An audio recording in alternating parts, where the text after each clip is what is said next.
against Vice President Duterte. The first 3 were filed before the House by private individuals and different groups on December 2, 4, and 19 in 2024.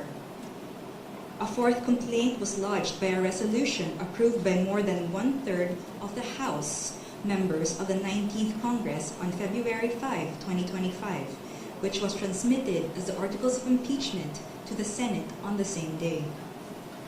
This was followed by 2 petitions filed before the Supreme Court challenging its constitutionality. The Supreme Court decision written by Senior Associate Justice Marvic M.V.F. Leonen ruled that all legal issues involving impeachment proceedings are subject to judicial review, considering the nature of the offices and the institutions that are subject to impeachment, its effect on the independence of constitutional departments and organs, and its nature as a constitutional process. The impeachment process is primarily a legal and constitutional procedure, but with political characteristics. It may be sui generis, but it is not a purely political proceeding.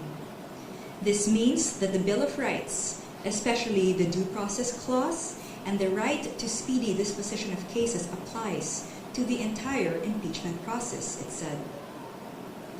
Although the court does not determine whether an impeachable officer may be removed or disqualified from political office, it emphasized that it has a duty to construe the process mandated in the Constitution.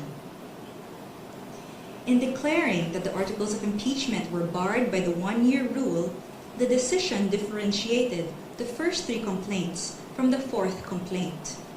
The first 3, it said, were filed under Article 11, Section 3, Paragraph 2 of the Constitution, which allows any citizen to file a verified complaint with an endorsement by any House member.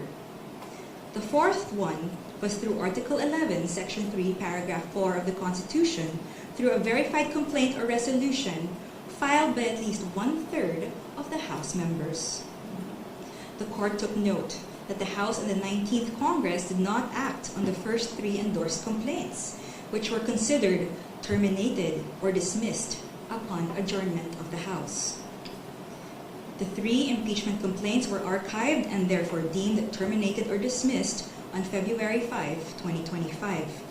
Therefore, no new impeachment complaint, if any, may be commenced earlier than February 6, 2026, the Supreme Court held. Under Article 11, Section 3, Paragraph 5 of the Constitution, no impeachment proceedings shall be initiated against the same official more than once within a period of 1 year.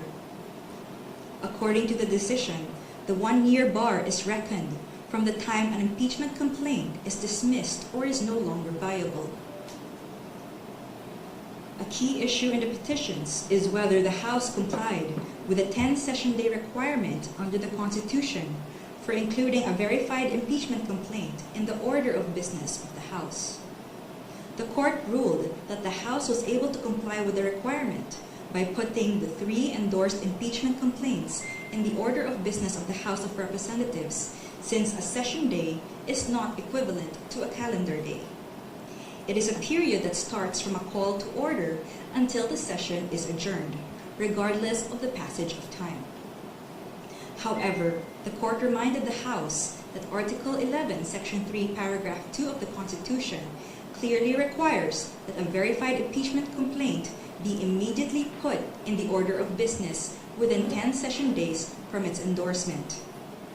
The Constitution does not grant either the Secretary General or the Speaker of the House any discretion to determine when this period commences. Consequently, the House of Representatives is not granted any discretion except to refer these matters to the proper committee within 3 session days. However, the House may opt to consolidate all impeachment complaints properly commenced and endorsed within these periods. The court also determined that due process applies to the impeachment process. It laid down the following due process requirements in impeachment proceedings. First, the articles of impeachment or resolution must include evidence when shared with the House members, especially those who are considering its endorsement.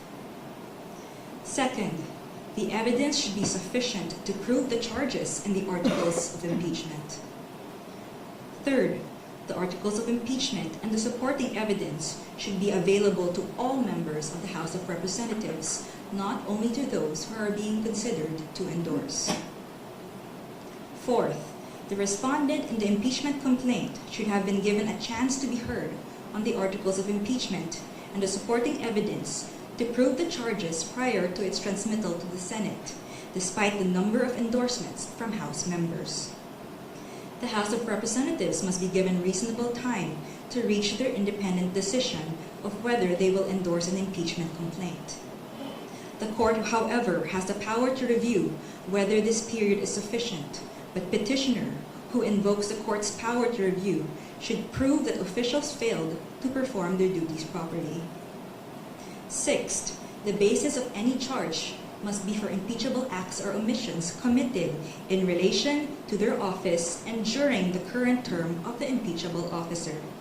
For the President and Vice President, these acts must be sufficiently grave, amounting to the crimes described in Article 11, Section 2, or a betrayal of public trust given by the majority of the electorate. For the other impeachable officers, the act must be sufficiently grave that they undermine and outweigh the respect for their constitutional independence and autonomy. And seventh, to ensure that respondent in the impeachment complaint is heard under the requirements of due process in the procedure under Article 11, Section 3, Paragraph 4, the House of Representatives is required to A. Provide a copy of the articles of impeachment and its accompanying evidence to the respondent to give him or her an opportunity to respond within a reasonable period to be determined by the House rules. The Constitution only requires an opportunity to be heard. It is up to the respondent to waive this fundamental right and opt to present his or her evidence at the Senate trial. And B. Make the articles of impeachment with its accompanying evidence and the comment of the respondent available to all members of the House of Representatives. It is the House, not 1/3 of the House, that has the sole prerogative to initiate impeachment complaints. Thus, there must be some modicum of deliberations so that each member representing their constituents can be heard and thus convince others of their position. The transmittal will only take place upon the qualified vote of 1/3 of the House. We quote from the final note of the unanimous decision. It is not our duty to favor any political result. Ours is to ensure that politics are framed within the rule of just law. We cannot concede the sobriety of fairness inherent in due process of law to the passions of a political moment. Our fundamental law is clear. The end does not justify the means. We understand our history. We have learned that in the past, momentary desires to do what is convenient and concede means to ends have inadvertently created precedents that weaken the succor of law for those who dissent, or those at our society's margins, or those who may have fallen out of grace from the powers that be. We have learned that the clash of political interests in the past, often disguised by noble intentions, has obscured the need to address the real problems of corruption, inequality, poverty, and disempowerment faced by our people. We will not allow that to happen again. We will not hesitate to declare what is legal, just, and right for our people. There is a right way to do the right thing at the right time. This is what the rule of just law means.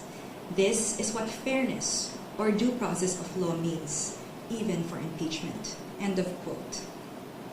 The Supreme Court's ruling is immediately executory. It shall be deemed served on the petitioners and released upon publication in the Supreme Court website and receipt of the parties of their digital copy in accordance with the guidelines on the transition to electronic filing in the Supreme Court. We urge everyone to read the full text of the decision and the concurring opinions. Thank you very much. Hi, Attorney.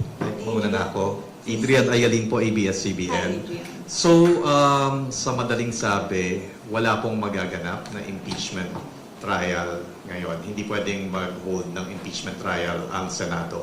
Well, the court said that the House complaint versus the VP is unconstitutional and null and void, and therefore the Senate did not acquire jurisdiction to convene as an impeachment court. Hanggang until February 6, 2026 na hindi pwede. The February 6, 2026, that's the due date. I mean, that's the date until when another complaint can be filed Okay. or initiated.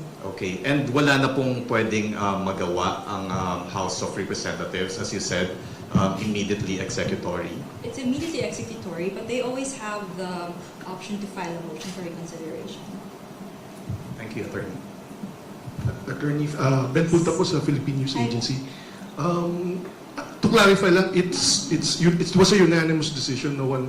There was no division among the justices on how they ruled. It's a unanimous decision, although there were 2 justices who did not vote. May we know the 2 justices who did not vote?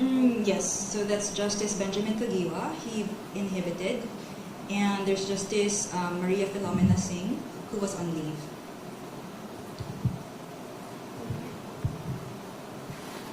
Hi ma'am, Salima Refran of GMA.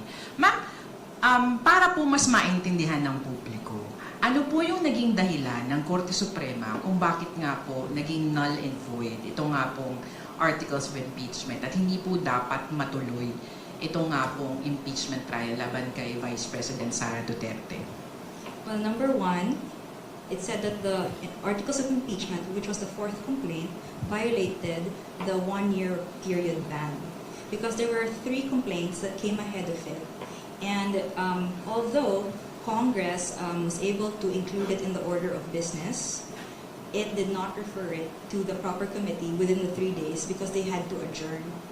So the Supreme Court said that they archived it, and as a result, it was terminated, therefore deemed dismissed. So the 1-year ban will start or count from the time it was dismissed. So the 4th complaint could not have validly been transmitted to the Senate.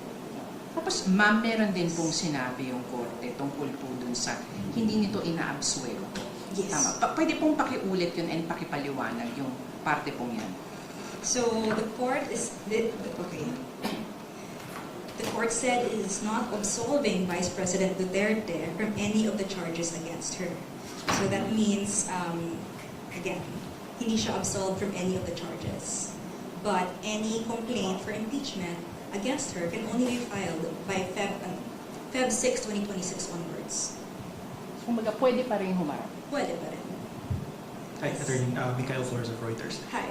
Attorney, just to clarify, so essentially the decision acts on a procedural flaw on the part of the House of Representatives in initiating the complaint, and it does not really act on the merits or the grounds that were cited in the articles of impeachment, because he also said that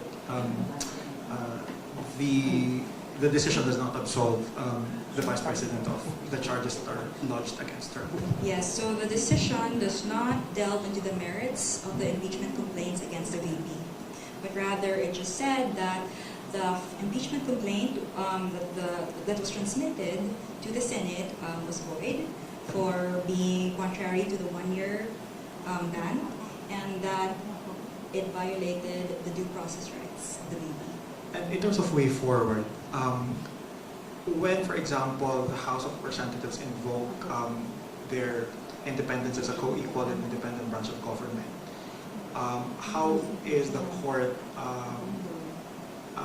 planning to weigh on a possible, constitutional crisis should they defy this order of the court and invoke their independence as a co-equal branch of government? Well, right now we cannot answer a hypothetical question such as that, but I am confident that the House and the Senate will respect the decision of the Supreme Court. Thank you.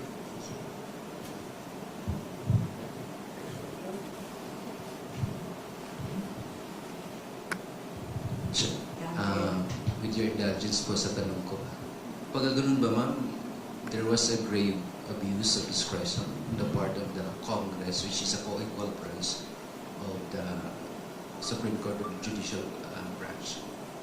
Yes, so under the 1987 Constitution, the Supreme Court was granted the authority to determine whether there is grave abuse of discretion in any part of the government, including co-equal branches.